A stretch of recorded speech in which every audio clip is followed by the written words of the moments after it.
Start at 119. 119.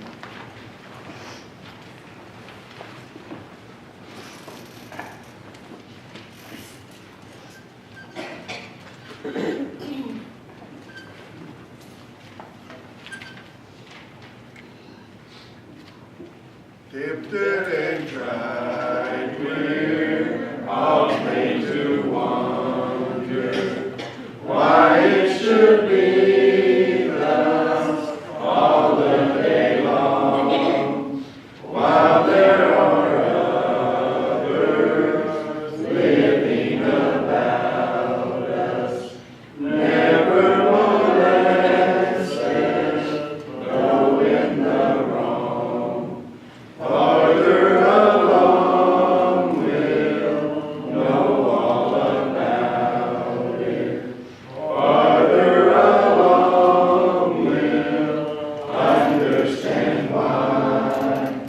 Cheer up, my brother, live in the sunshine.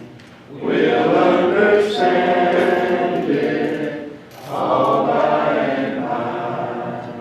When death has come and taken our loved ones, it leaves our home so lonely and drear. Then do we wonder why others prosper, living so wicked year after year? Farther along we'll know all about it.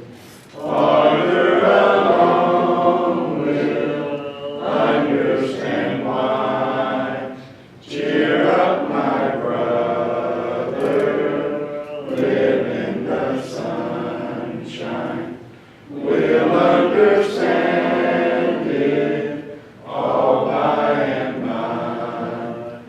Faithful till death said our loving Master, a few more days to labor and wait. Toils of the road will mincing as nothing as we sweep through the beautiful gate.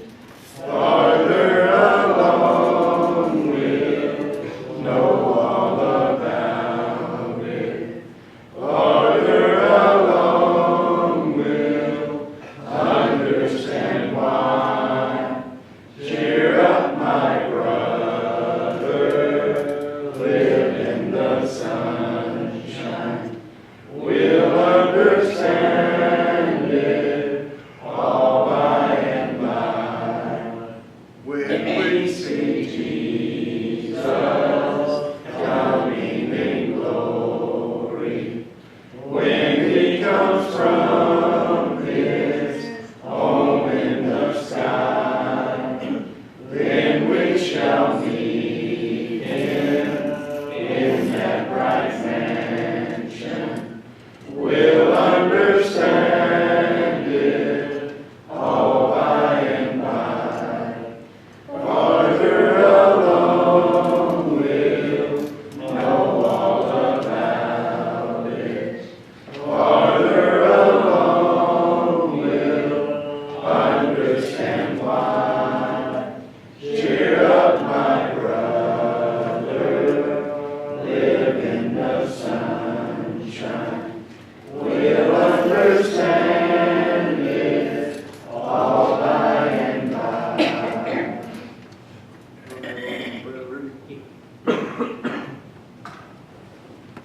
Dear Heavenly Father, we come to you today, thanking you for the many blessings that you give us, and thank you for another wonderful day.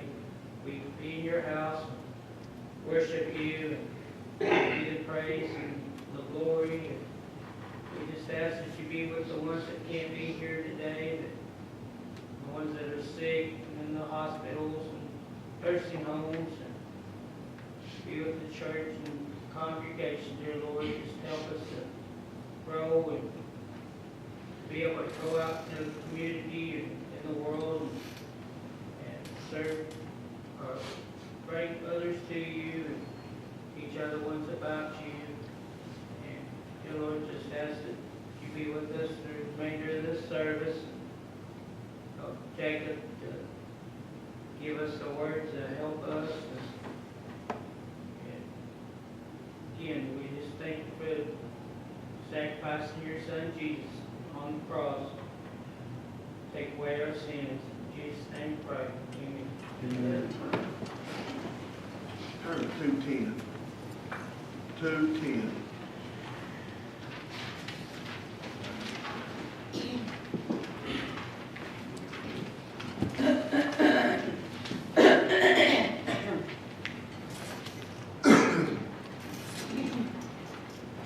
I come to the garden alone, while the dew is still on the roses, and the voice I hear falling on my ear, the Son of God discloses, and He walks with me, and He talks with me, and He tells me I am His own, and the joy we share as we tarry there, none other has ever known. He speaks, and the sound of His voice is so sweet, the birds hush their singing, and the melody that He gave to me, within my heart is ringing, and He walks with me, and He talks with me, and He tells me I am His own, and the joy we share as we tarry there, none other has ever known. I stay in the garden with Him, though the night around me be falling, but He bids me go through the voice of woe.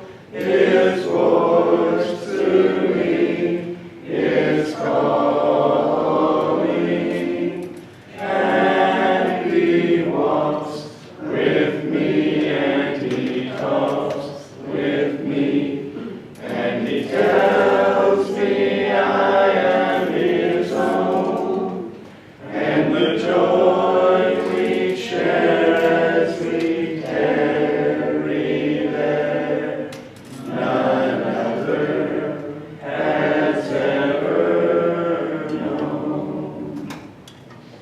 The one and only Jacob Cecil.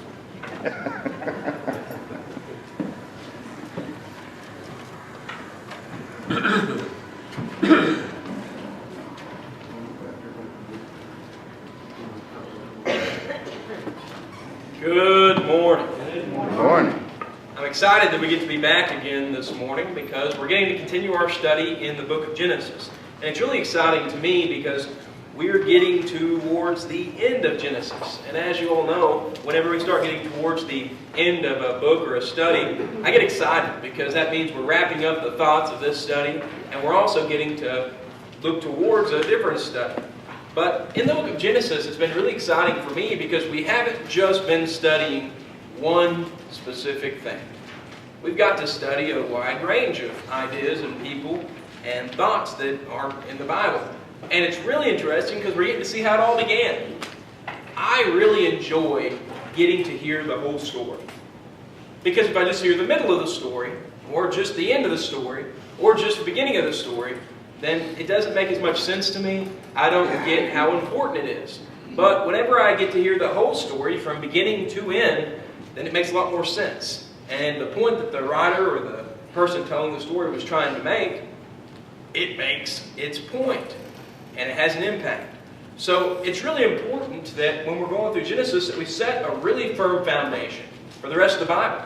It's really important that we get that important foundation so that when we build on top of it with the different studies we'll be doing, we'll know what we're talking about.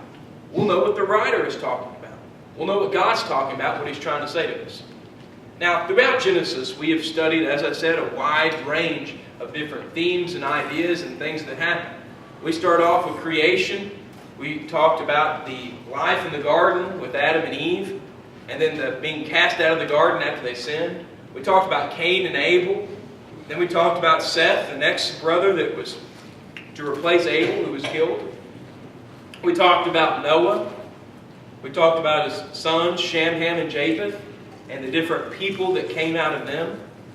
We talked a lot about Abraham. And we talked about Isaac. And now we've been talking about Jacob. And throughout our study of Jacob, we've seen a lot of very interesting things. We've seen when he was born and how he was very young. We saw later on, whenever he had grown up, and how he had his brother sell his birthright to him for a bowl of soup or stew. We saw later on, whenever he got his brother's blessing by deceiving his father, Isaac, into thinking that he was Esau. And then we saw him run away from his brother and his family over to his mother's kinsman, her mother's brother, in order to flee from his brother Esau to keep from getting killed. So we've seen a wide range of different things happening. And now, while Jacob has been at his uncle's, and he's been trying to get his bride, there were some complications that came up. The complications that came up was that he didn't get the bride he thought he was getting. He got her older sister, Leah. And he wanted Rachel. And the agreement was for him to get Rachel. However, Laban, who was his uncle, didn't really see it that way. He kind of tricked Jacob a little bit. Which, once again, is interesting because what has Jacob been doing? He's been deceiving, been cunning, been crafty. And now Laban's kind of putting that back over to him. So during this time, here's Jacob. He's now got two wives, Leah and Rachel. And we talked in great detail last week about all the problems that came out of that. And we kind of ended on that idea of Leah and Rachel kind of bartering Jacob. And how it got to the point where it almost seemed kind of silly to us. To the point where he was coming in from the field and had some mandrakes, and Rachel wanted some mandrakes. So she said, well, Jacob can go be with you tonight so I can have some of those mandrakes. And to the point where it got silly. They were so dedicated to fighting for Jacob's affection and for being the favored wife and producing lots of children for him. And finally, we ended with Rachel finally giving Jacob a son, whose womb had been closed. Now, just to kind of wrap up that idea, one thing that we've mentioned a couple of times was that it's really cool to get to see how God provided this line, this lineage, this family.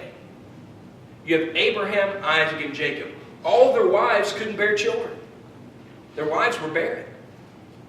Yet somehow Isaac, Jacob, and Joseph, and Benjamin were all born, even though their mothers were barren.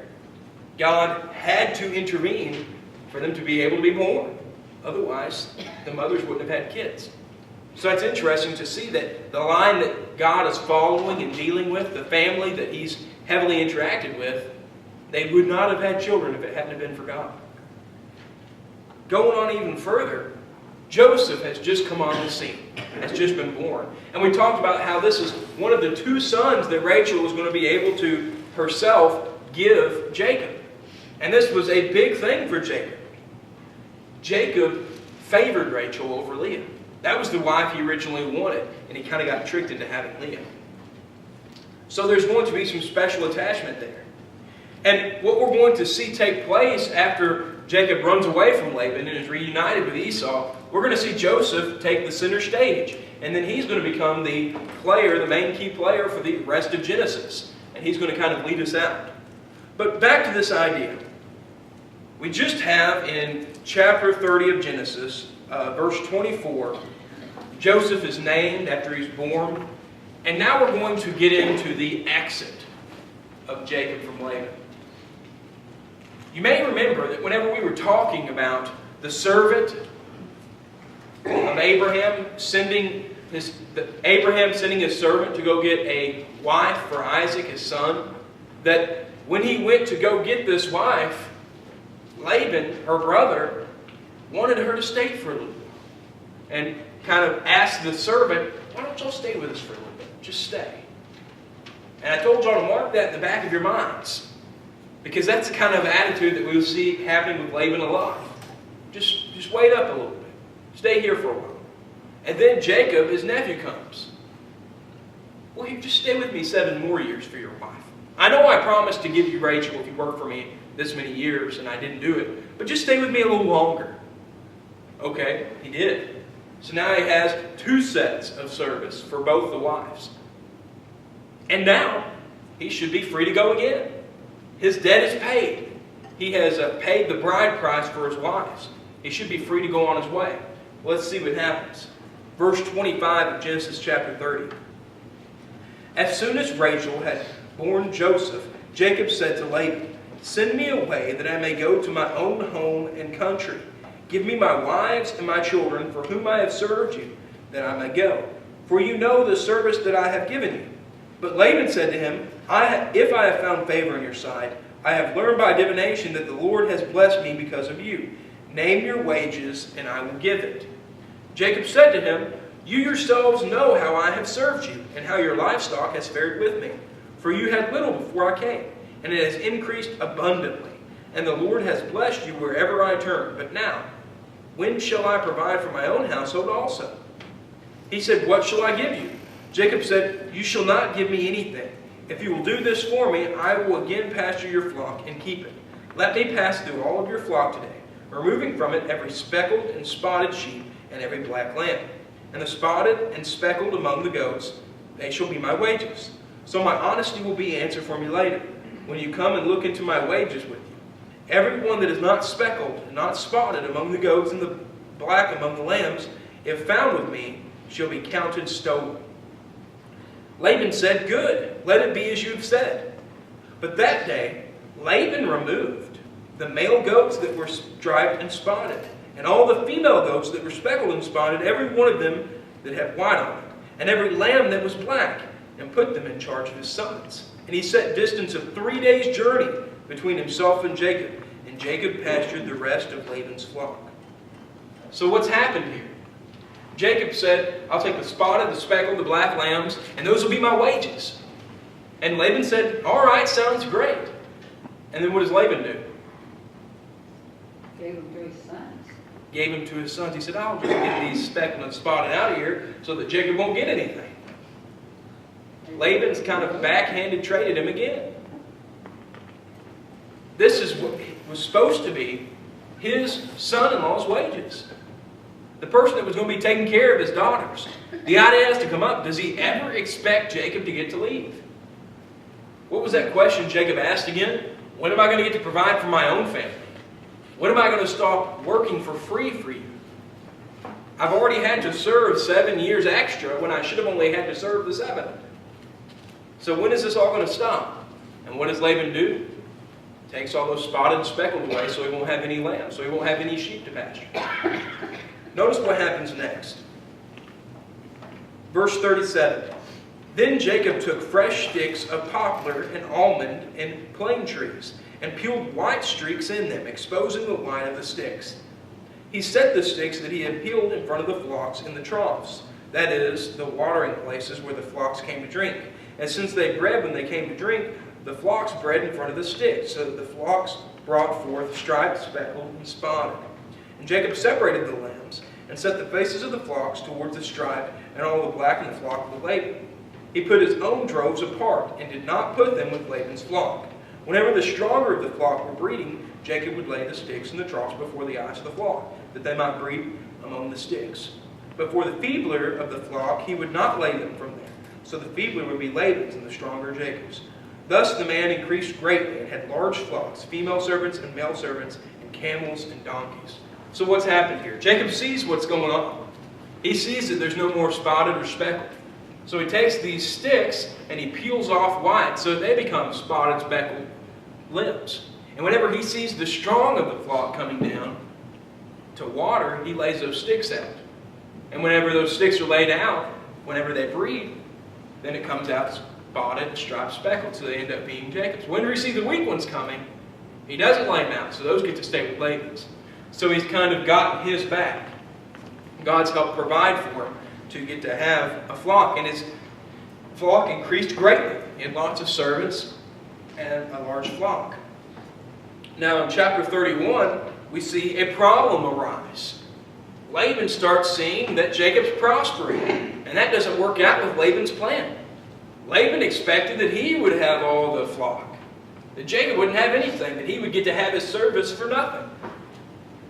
Verse 1 of chapter 31, Now Jacob heard that the sons of Laban were saying, Jacob has taken all that was our father's, and from what was our father's he has gained all this wealth. And Jacob saw that Laban did not regard him with favor as before. Then the Lord said to Jacob, Return to the land of your fathers, and go to your kindred. I will be with you. So Jacob sent and called Rachel and Leah into the field where his flocks was. And he said to them, I see that your father does not regard me with favor as he did before, but the God of my father has been with me. You know that I have served your father with all my strength. Yet your father has cheated me and changed my wages 10 times. But God did not permit him to harm me. If he said, the spotted shall be your wages, then all the flock bore spotted. And if he said, the striped shall be your wages, then all the flock bore striped. Thus God has taken away the livestock of your father and given them to me. In the breeding season of the flock, I lifted up my eyes and saw in a dream that the goats that mated with the flock were striped, spotted, and molted. And the angel of God said to me in the dream, Jacob, and I said, Here I am. And he said, Lift up your eyes and see, all the goats that mate with the flock are striped, spotted, and molted. For I have seen all that Laban's doing to you. I am the God of Bethel, where you anointed a pillar and made a vow to me. Now arise, go out from this land, and return to the land of your kindred. Then Rachel and Leah answered and said to him, Is there any portion of inheritance left to us in our father's house? Are we not regarded by him as foreigners? For he has sold us, and he has indeed devoured our money.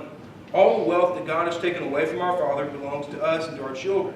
Now then, whatever God has said to you, do. So Jacob arose and set his sons and wives on camels. He drove away all his livestock, all his property, and all that he gained, the livestock in his possession that he had acquired in Padan Aram, to go to the land of Canaan to his father Isaac.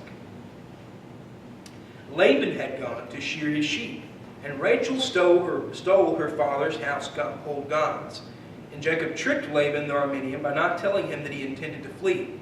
He fled with all that he had and arose and crossed the Euphrates and set his face toward the hill country of Gilead. So what's happened here? We have a little bit more information to the story before, where Jacob was setting out those sticks in front of the flocks as they were breeding when they came down to water. God had told him to do that because he had seen what Laban had done. He had seen that Laban had caused for Jacob to work for free for a long time, and he had cheated him. So much so that Jacob said he changed his wages 10 times. Even the daughters could see that they didn't even have any inheritance from their father. They didn't get any dowry of any sort. They should have got some kind of gift for them being married from their father, but they didn't even get that. And so Jacob, without telling his father, decides to get up and go. Now, an interesting thing that prompted this, you remember at the beginning of what we just started reading, Laban's other sons saw, hey, Jacob's gotten rich off of Laban, our father. He's taken all of our father's riches and wealth. So they were mad. They thought that he had wronged their father. They thought he had stolen their inheritance. So they were going to get mad. Jacob, who was fearing for his life and the life of his family, decided to go without telling his father. But we have something interesting that happened. What did Rachel do? Stole her father's household item. Something that would have been worth something. It would have had a lot of worth, probably made out of a precious metal. Now that's going to come up to play because they weren't necessarily idols that they worshiped, but they were like antiques that we treasured, something like that, weren't they? Well, they ended up being something they didn't worship. But it wouldn't be so much. While they had antique-like things they treasured, whenever household idols are spoken of, such as the one that was in David's house, it always pays reference to something that had been going on in the land, perhaps gods that were being worshipped. So it was most likely some god that Laban was worshiping. If you'll also remember, he said that by divination, he had found out that his flocks were prospering because Jacob having been there. So it seems to insinuate, it doesn't have to be, but it seems to insinuate some sort of idol worship, some sort of worship of the gods of the area. Well, I was thinking like people sometimes think so much of their possessions, they're really idols to them. Anytime you put anything before God, it does become an idol. Now we may think, well, I don't bow down and worship this. I don't sacrifice animals to this. I don't burn incense to this. It's just something I value a whole lot. But sometimes we'll put money into that you should be giving to God. That's true. An idol is anything that becomes God of your life. While we may not ascribe to the pagan form of worship of our idols, where we cut ourselves or, like I said, sacrifice something to it, we may sacrifice our time, we may sacrifice our money, we may put it higher priority above other things. But what seems to be stolen here was actually some form of a deity in their house that they were worshiping. Now, it was just something made out of stone or rock or wood and overlaid with some precious metal, no doubt. But those kinds of things came up. Another example of something like this is when David was fleeing Saul and his wife put down a household idol into the bed and covered it over so that when they came in to kill David, they end up finding an idol laying in the bed instead of him. So things like this, unfortunately, did occur. You'll also see later on in the time of the judges and also at the time of the divided kingdoms where there was a lot of idol worship going on in Israel. Prophets would come and say, put away the idols. These people were marrying different individuals of the land. They were growing into the practices of the other people of the land. They weren't staying separate. They were letting themselves be brought in. And when that happened, they would take over their gods as well. They would acclimate to the society. It became quite a problem. But what we have happen here is she stole it because of its worth. Perhaps it was also because of some connection she felt to it, having grown up in her father's house. But either way, what you have here is her stealing something. Well, that's the reason I thought maybe it's something he valued, that he owned, rather than being idols you bow down to, you know. That because she stole it because it was valuable. And those things were always valuable, like the Asheroth was a wooden statue, and it represented the gods of the Asheroth.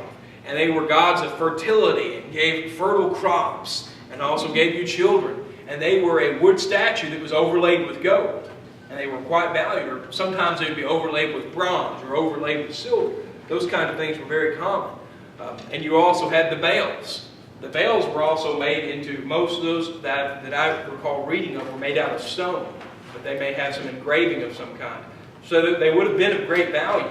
But they seem to have been small enough so that, well, let's just go ahead and read into it because I don't want to give away what happens before you read it. In verse 22, when it was told Laban on the third day that Jacob had fled, he took his kinsmen with him and pursued him for 7 days and followed close after him into the hill country of Gilead. But God came to Laban the Aramean in a dream by night and said to him, "Be careful not to say anything to Jacob, either good or bad." And Laban overtook Jacob. Now Jacob had pitched his tent in the hill country, and Laban with his kinsmen pitched his tent in the hill country of Gilead.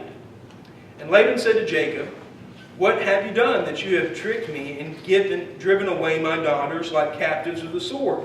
Why did you flee secretly and trick me and did not tell me, so that I might have sent you away with mirth and songs and tambourine and lyre? Why did you not permit me to kiss my sons and my daughters farewell? Now you have done foolishly.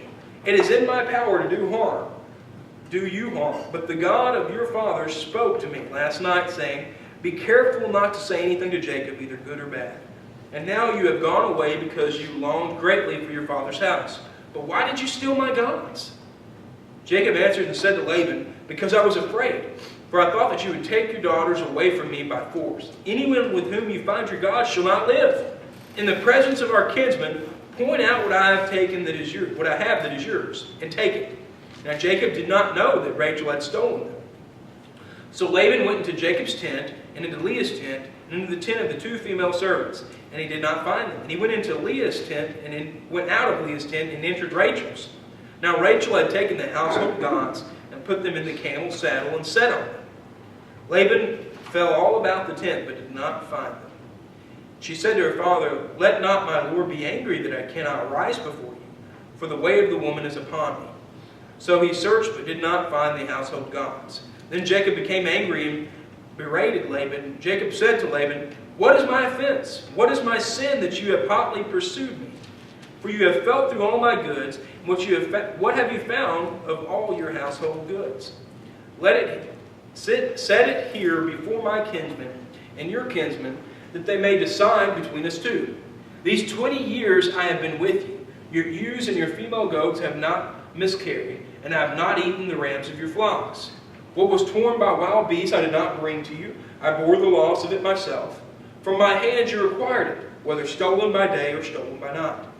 There I was. By day the heat consumed me, and the cold by night, and my sleep fled from my eyes. These 20 years I have been in your house. I served you 14 years for your 2 daughters, and 6 years for your flock. And you have changed my wages 10 times. If the God of my father, the God of Abraham, and the fear of Isaac had not been on my side, surely now you will have sent me away empty-handed. God saw my affliction and the labor of my hands, and rebuked you last night. Then Laban answered and said to Jacob, The daughters are my daughters, the children are my children, the flocks are my flocks, and all that you see is mine. But what can I do this day for these my daughters, or for their children whom they have borne? Come now, let us make a covenant, you and I, and let it be a witness between you and me. So Jacob took a stone and set it up as a pillar. And Jacob said to his kinsmen, Gather stones. And they took stones and made a heap, and they ate there by the heap. Laban called it Jegar Sahadutha, but Jacob called it Galeed. Then Laban said, This heap is a witness between you and me today. Therefore he named it Galeed. And Mizpah, for he said, The Lord watch between you and me, that we are out of one another's sight. If you oppress my daughters, or if you take wives besides my daughters, although no one is with us, see, God is witness between you and me. Then Laban said to Jacob, See this heap and the pillar which I have set between you and me? This heap is a witness, and the pillar is a witness, that I will not pass over this heap to you, and you will not pass over this pillar to me, to do harm. The God of Abraham, the God of Nahor, the God of their father, judge between us. So Jacob swore by the fear of his father Isaac. And Jacob offered a sacrifice in the hill country, and called his kinsmen to eat bread. They ate bread and spent the night in the hill country. Early in the morning, Laban arose and kissed his grandchildren and his daughters and blessed them. Then Laban departed and returned home. Now, we had quite a bit there that we read through, and I appreciate you following along with me and bearing through it with me. But I want us to get it all there so we can talk about it. So what happened? Rachel stole her father's household gods. And then when he came and was on his way to come collect them, he brought all of his people. He was ready to just destroy Jacob. And he saw a vision from God. And his vision said not to say anything to Jacob, not even a good thing. Especially not a bad thing. You just leave Jacob be. That's what God told him. Laban came. And he told Jacob off. He said, You left at night. You stole my daughters. You captured them. You led them away by the sword as though they were captured. Didn't even let me kiss my grandchildren goodbye or my children. Didn't let me bless them. Did he intend to do any of that? We have no idea. After he leaves here, he kissed his grandchildren and his children and blessed them. But what about anything else? Did he send them away with any gifts? Did he plan on doing that? Well, he did send them away with a gift. But what kind of gift was it? He told Jacob, everything that you see is mine. These are my daughters. These are my grandchildren. These are my flocks. Well, Jacob had worked for those. They weren't Laban's. That was his. But Laban said, they're mine. But as a gift to my daughters, I'm going to give them to you. He kind of worked around that pretty well, didn't he? Even though those weren't his to give, he got out of having to give them a gift of some kind. And he let Jacob think, I'm in control. And then he set up this pillar. They set up this pillar and this pile of stones here. And they said, you're not going to come over towards me, and I'm not going to come over towards you to do harm. You go your way, I'll go mine. I won't see you, you won't see me. And everything's going to stand as it stands right here and right now. Now, one other thing that we didn't mention about the household gods. Rachel had them. And here's Laban going through all the tents, searching through everything to try to find these household gods. And then he comes to Rachel's tent. And Rachel's sitting on them, on top of it, and the saddle's on top of them, a camel saddle. And she says, I'm in my way of the woman. It's my time of the month, and I can't get up. So forgive me for not getting up to bow to you or to do what was customary at the time to show respect. So she kind of worked around that, and Laban never found the gods, but she had stolen them. Did you notice what Jacob said? Let the person who has them not live. He was giving Laban permission to put to death whoever stole them, as a way of showing that I didn't do it, and I have no idea of it being done. How bad would that have been if his favorite wife had been caught with it? I don't know that Laban would have put his own daughter to death, but that was what Jacob voiced. That's what he said he was ready to do. Eventually, after he searched through everything, Jacob gets enough of it. And that's when he tells him, I've served you for this long time, and you've changed my wages 10 times, and you haven't acted right, and that's why God appeared to you last night and said what he did. So throughout all of this, we finally have Jacob getting away from Laban. It wasn't good, and it wasn't nice. It was kind of a rough split, but he was able to get away. Now we're going to see another conflict that Jacob has. Jacob ends up having quite a lot of conflicts in his life. Perhaps it's because of the way he deals with people. He deals more shrewdly, deceptively at times. Because of what he did to Esau, now he's worried about Esau. What's Esau going to do? Is Esau going to kill him? Is he going to be mad at him? How's this going to work out? And in chapter 32, that's what we're going to see happen. We're going to see him having to reconcile there with Esau. Before we go on to that, we probably won't get to that until next week. Let's talk a little bit more about Jacob. Now, Jacob has had a lot of children. He has his 2 wives, Leah and Rachel, and then he has their servants also that he has kids through. And he has all these kids. He has all these families that are mini families inside of his big family. That's a lot to be moving across this area, traveling back home. And even throughout all of this, he still has something else he's been worried about. He's been worried about Laban chasing him.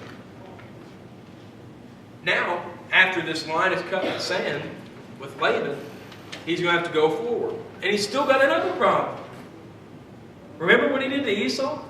So what we're going to see him do in chapter 32 is, chapter 32 and 33, he's going to divide up his family, his large traveling group, into separate groups. So that even if Esau comes, he can maybe get one and the others will escape. Because he's expecting Esau to be angry at him and want to kill him. He's expecting Esau to want revenge for what happened. Because remember, blessings were a really big deal back then. All right, any comments or questions before we close out our class? Any at all? We've got a few minutes.